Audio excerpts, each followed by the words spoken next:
you ever had anyone crying in your interview when talking about their poems? Not quite. Not quite. As yet. Okay, good. But, First time. But you are used to writing poems that invoke, those Yes. reactions. But obviously in the nicest possible way. And Yeah, not, I'll try not to. So. This first poem I'm going to read is from the Museum of Walking competition, and I was really delighted that in the little booklet that all the shortlisters went in, they had an artist, Alban Lowe, who illustrated my poem, which brought a tear to my eye, because obviously often we work the other way around with acrostic poetry, so to see someone illustrate one of my poems was really very, very special indeed. Returning. The walk home was gentle that evening. Puddles jumped, brambles skirted, marble-sized stones a game. His apple crunch added to the music, the rhythmical drab third of his skip. The sparrows, they quietened after a strenuous day. The cries of the distant school run abated. A moon was full and sharp. Intermittent dim streetlights appeared as we emerged from that protecting lane. Once inside, front door slammed, muddied coat discarded, Velcro shoes removed, he came close and whispered, 1,000 years old. The tide's high tonight, the moon pulls it, the pirates will be out.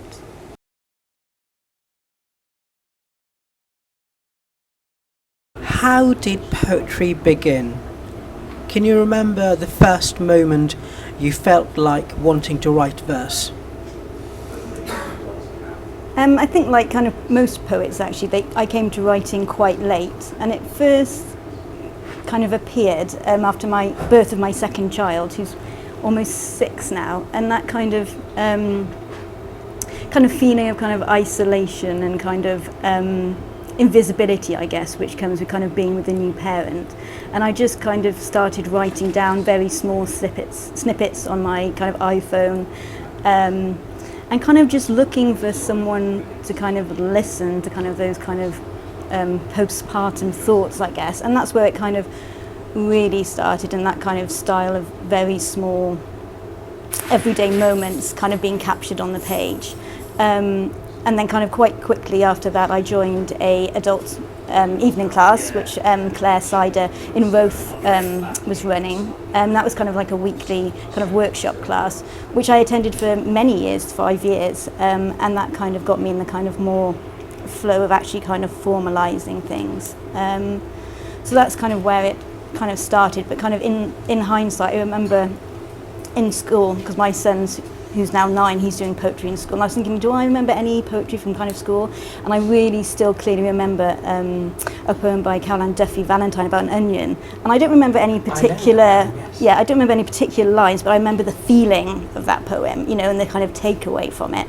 And that's kind of something that's kind of stayed with me kind of in my poetry, that it's kind of that kind of after feeling that I go for, rather than having kind of particularly, I guess, memorable lines as such. And then oddly, I also remember my mum, like on long journeys, she could recite like The Highwayman and like The Lady of the Lake off by heart, which now I think about it is pretty astonishing, because I wouldn't think of her as kind of an artist in any way. So I guess it's always kind of been in the background, but certainly that kind of the kind of necessity of therapy, I guess, as kind of a new mum, is where it actually kind of came onto the kind of page as a starting point. Yeah. That poem by Caroline Duffy, The Onion, I think it does something in terms of introducing the possibility of poetry, doesn't it? Or that's the effect it had on me when I first read it. Absolutely, and now kind of, 35 years later, I really realise what a fantastic choice that was, because I don't remember doing kind of any poetry at school, but that just really even stuck with me since then. So yeah, a very kind of a good choice, I think, for as a lasting impression. Yeah. Fluctuating. I am over and underwhelmed, simultaneous, fluctuating, a ladybug's wing. I miss Dad, whelmed, makes me sound like the ocean blues and greens. I feel slightly better. I saw a robin at the garden centre. He helped me choose an apple tree. He perched on the right spot. Whelmed, over and under, over, under.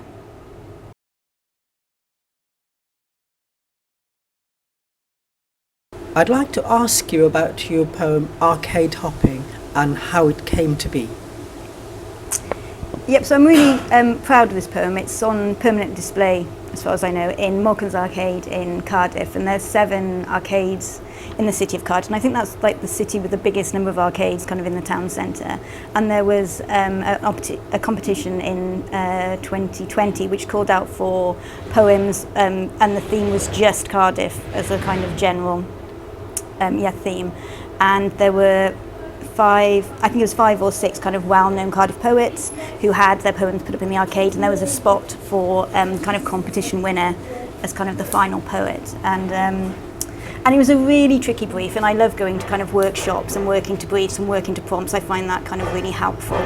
But I found it really difficult to get into kind of Cardiff. I'm kind of Cardiff born and bred, and there are just so many different kind of sides to it, you know, and obviously there's the kind of castles and the A470 and the kind of coal history and things like that. So it took quite a long time to get to that poem, but I think kind of going back to my roots of that kind of everydayness, then kind of reminding myself of that kind of really helped, because I used to visit the arcades when I was a child, and many of those shops aren't even there anymore. So I just really kind of took the kind of everyday experience of those, of kind of visiting, I guess, and that's kind of where the poem came from. So rather looking at kind of the big picture all the time, it was more looking at that kind of everydayness and kind of highlighting the specialness of that. It does have that feel of a journey about it, which is why it's so remarkable for me. Yeah, and I think often, and my parents were always keen to take us places and visiting things, you know, lots of castles and things like that. And so a lot of my poems are about kind of shared journey, I guess, and with the people you're currently with in the poem, and kind of going back in time and forward in time as well. So yeah. And this next poem is from the Dear Dylan anthology, which is from Indigo Dreams Press, and this was a wonderful anniversary anthology which each poet wrote a poem and then also a letter to Dylan Thomas kind of associated with their poem, which was a really interesting anthology. And my poem is called Weeping Willow. The boy wanted to know, so they embraced. Her bark softened to his apples and nobbles, less agitated now, her tendril jewels dripped. She did not answer, although her roots sang again, and a leaf, perfect in its death, kissed frigid ripples to life. They whispered soundless love, conceived sinew, osmosis, their thirst, dreamt indigo, sweet blooms, beds of white, held solace in their skins. He knew the full moon flooded her, bled potential. Death score times score, now a feast for her roses, evidence of a scheme. She knew memory as a trick, there's only now. So they bathe, drink, exert, worship, keep not to themselves, and believe in divine cultivation.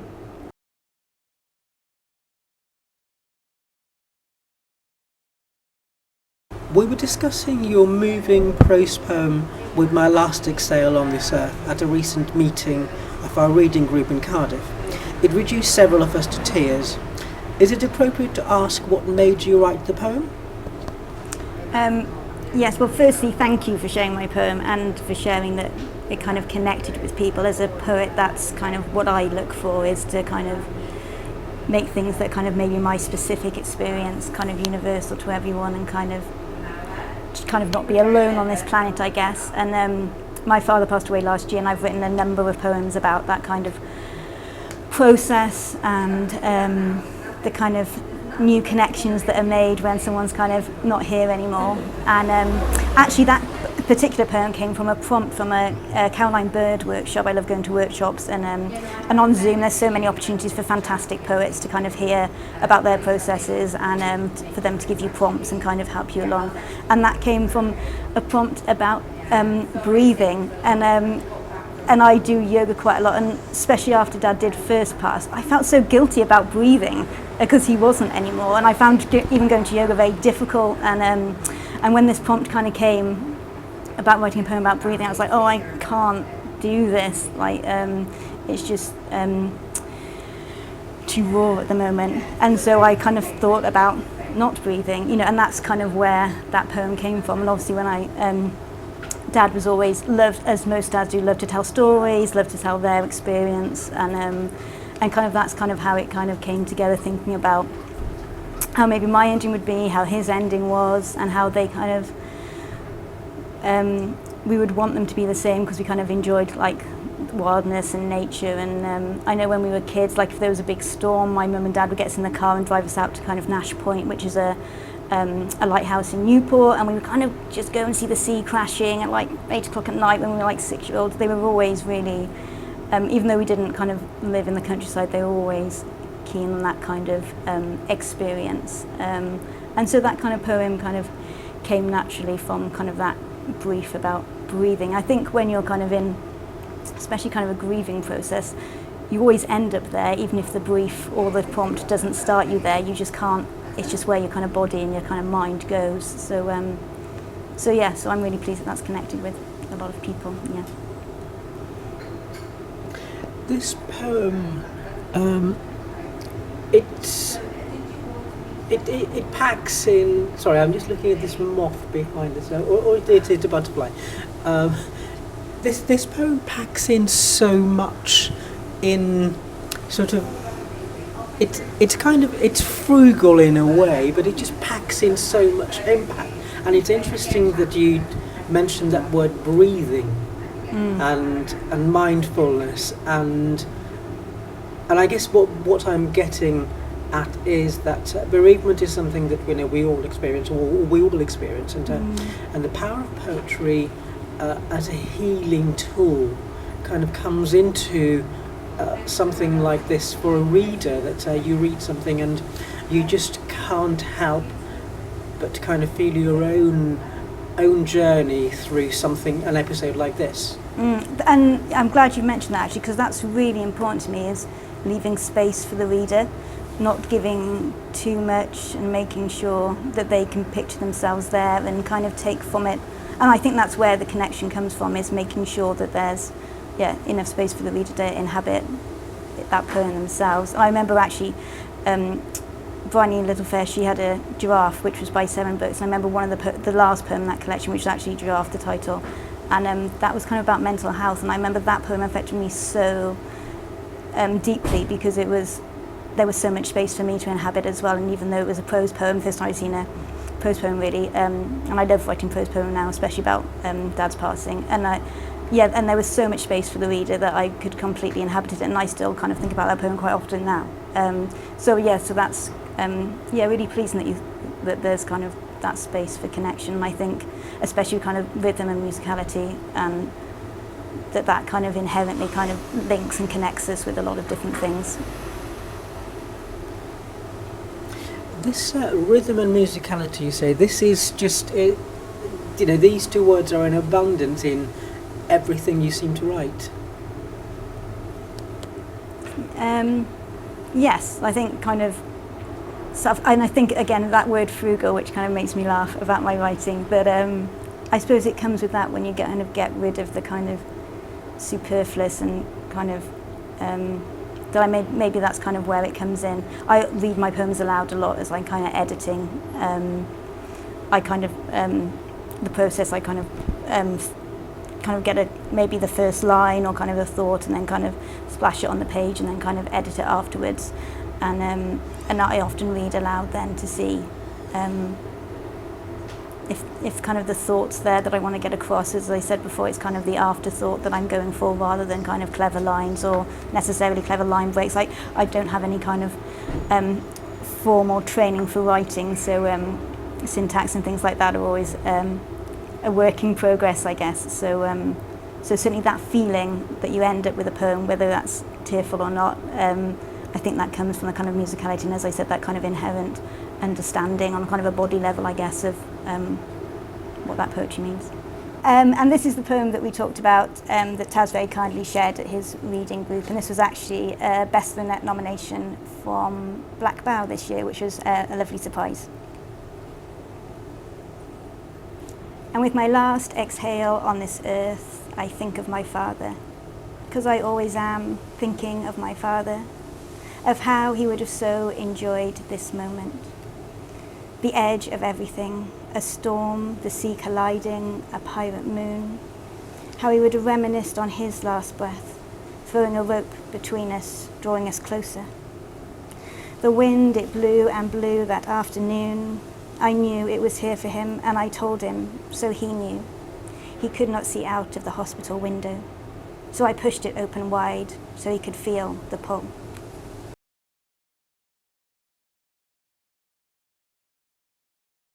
I'd like to know more about the notions place and inheritance that appear to be the common thread in many of your poems. Yeah, it's kind of fun thinking about the themes that are in your work, because often they're not kind of obvious from kind of broad approach to kind of work. But I was an architect by training and practice for 30 years, I guess, and obviously architecture is about kind of place and genius loci and kind of why you're here, why you're there, and kind of solids and voids. And actually I found that's kind of percolated down into my poetry kind of eventually, kind of unwittingly. And then one of the first kind of books I was given as kind of an architecture student was called Invisible Cities by Calvino, and it was about kind of the secret life and the behind the scenes of buildings, about the pipework, about the plumbing, about where the water goes, not what you can see but what you can't see and what's hidden. And I think that's kind of what's kind of come through into my work, and also about kind of being in a place, being of a place, you know, and where is our place, and especially that kind of link with kind of feminism and being a mother and kind of that change from kind of girlhood to kind of domesticity, I guess, and that kind of, and your kind of sense of self in place. And that kind of again links to kind of inheritance. I love writing poems about witches and things like that, and how children, they find sticks and stones and leaves really precious, which we now as adults kind of dismiss, and how that kind of inherited knowledge of what's important and what's kind of held within the earth and our bodies, children are kind of born with that and we kind of lose it as we grow up, and how and the things that we kind of inherit kind of knowingly or unknowingly, and helpfully or not helpfully, and how that kind of all kind of ties together. So I find those themes appear in my work, whether I kind of think they do or not. I think they definitely do. And so is Calvino, Italo Calvino, someone who kind of, you know, you admire as a writer, or? Yeah, I mean, he was an architect, and he wrote poetically about places and spaces and the hidden lives of things. So certainly the way he kind of combined those two things, giving life to kind of the everyday unseen. I kind of admire that, because as we talked about before, so many inspirational quotes out there which never kind of appealed to me. That didn't fit my life. I was so kind of domestic and everyday and small scale, and it was kind of finding the kind of joy and specialness and celebrating that, rather than kind of the epic or the kind of grand, which wasn't accessible to me as a writer. And this next poem I'm going to read has been published by Black Bough Poetry from one of their Christmas and winter editions. Black Bough Poetry is a wonderful Welsh press, and again such a generous editor, Matt Smith. He's always on Twitter, he runs Top Tweet Tuesday, and is a great supporter of kind of poets from Wales and further afield. So this was from their Christmas and winter edition. Field margins. A hedgehog praises the scent of the moon, lingers at the edge of all things, gathers poison in skirt-heavy folds, as gloss-thick spines lick the perfect blue. She congregates the discarded precious, feather, windfall stick, field mouse bone, conjures protection for all things, journeys to places concealed by the sun.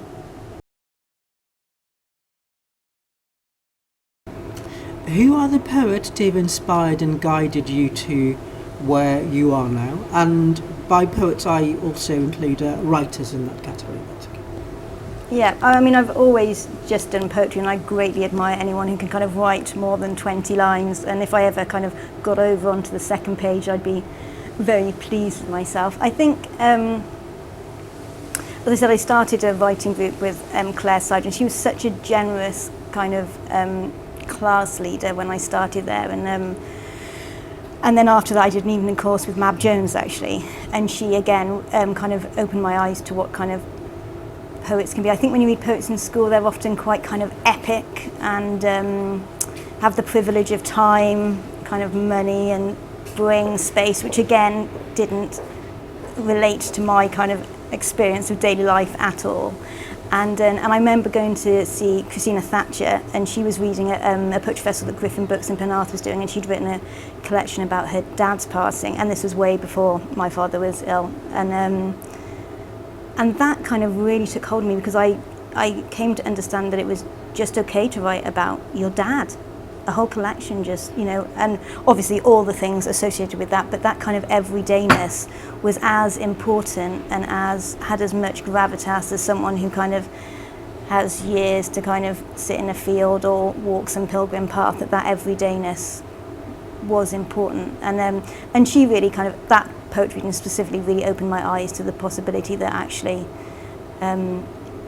everything's important, you know, and it doesn't have to be kind of grand and epic to be. And then kind of following on from that, I know one of the first kind of collections, and I thought, I'll try and get some poetry books. And I know at Seven, as kind of a local publisher, and that was Christina Thatcher's a Parthenon book, I got Kim Moore's The Art of Falling.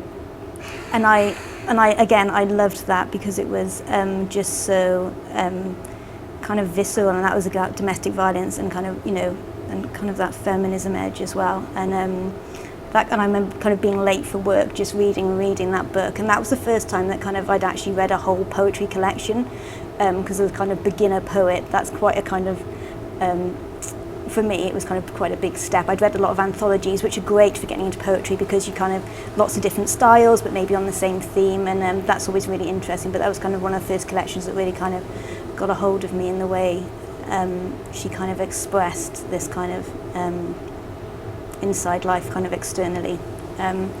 So they're kind of the first ones that kind of got me into things. And then my kind of, and a Twitter recommendation actually was Tony Hoagland, who was an American poet, and his application for release for a dream again was just about the everyday. And whenever I kind of get stuck for something, I think, oh, my poetry's too simple, it's too kind of about nuts and bolts, it's not kind of about the grandiose of the world. I just read his work again, and his kind of exquisite description of the importance of just everyday things, of flowers that appear in cracks in the road, of you know, just folding someone's shirt. They really kind of bring me back to what's important about this kind of life, I guess, compared to the epicness of things. There is an awful lot in our answer, but I want to pick up one point, which is about being so affected by Kim Moore's first collection. And of course her second collection is it's shortlisted for the Fulwood Prize at the moment. Yes. And I recently had the chance to speak to Kim Moore at the Sarin Poetry Festival, and I rather embarrassingly said that I love your first collection, and then had to qualify that with saying, and I also really enjoyed the second collection. But to me, that first collection, it had a similar effect, although I didn't miss work or anything for it. But it's you know, it's amazing to hear that someone else was affected that way. Yes, I must admit I do have All the Men I'm Ever Married, but it's on my to be read pile. I did snap it up straight away, but I haven't kind of dived in. But I imagine I've heard her do a couple of readings from it kind of online. So yeah, I can't wait to get into that. But yes, no, I've not got there yet. And you also mentioned a couple of really important poets within the sort of, you know, within the Cardiff sort of city writing circle. You mentioned Christina Thatcher, and also you mentioned Mab Jones, and both of them are very giving and generous in the way that they support the writing community. Yeah, absolutely. And I found that, you know, as a kind of beginner poet, the more you kind of put yourself out there, actually, yeah, you are really incredibly well received, and people are very generous with their time and they're listening, you know. And I think that's kind of where poetry writing comes from, is the need to be heard or seen or listened to, you know, and even if it's that on paper rather than verbally. And I've certainly found that there are some incredibly generous poets in the Cardiff scene, yeah, and that's really encouraging. What are the writing projects that you are working on or thinking about presently? Well, I do have kind of a chapbook stroke collection on the go about my father's passing. I cared for him for a good couple of years, so I used to have a lot of kind of waiting time in kind of Philandra Cancer Centre car park and things like that. So I kind of did a lot of writing leading up to that kind of inevitable ending, I guess. And then around the time of his passing, and actually with young children, it's really interesting when the family's grieving and how you explain that to young children. And actually, it's not often until you're asked by a 5-year-old, what does this all mean, that you kind of really know yourself what you think when you're explaining it in really simple terms. So that was kind of a really interesting kind of space to explore as well, about what you kind of believed and what you wanted your children to kind of believe, not in a religious sense, but in a kind of spiritual sense, I guess.